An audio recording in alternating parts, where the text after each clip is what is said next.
In today's video, I am going to teach you how to install Google and YouTube apps on Shopify. To begin, log into your Shopify admin. Make sure you are in the correct store, especially if you manage more than one Shopify account.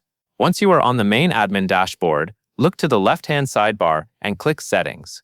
It is the option with the gear icon, and it is where Shopify keeps your store-wide configuration. Inside Settings, find and click Apps and Sales Channels. This is the section where you can manage any apps you have installed, and also add new sales channels that connect your Shopify store to other platforms. Next, look toward the top right and click the Shopify App Store button. This will take you into the official app marketplace, where you can search for apps that integrate directly with Shopify. In the search bar, type Google and YouTube. When the results appear, choose the app that is developed by Shopify. This detail is important because it helps you confirm you are installing the official integration designed to work smoothly with your store. Open the app listing and click Install.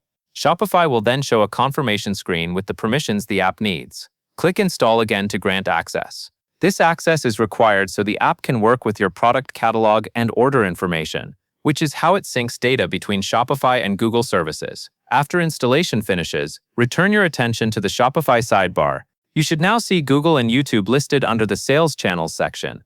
Click it to open the app. Inside the app, select Connect Google Account. Sign in with the Google account you use to manage your business, such as the one connected to Google Ads, Google Merchant Center, or Google Analytics. Using the correct account here helps prevent issues later, like missing access to the right business profiles or ad accounts. Finally, review the permission prompts and allow the requested access. This step lets Shopify communicate with Google services so the connection can work properly. That covers everything you need to know.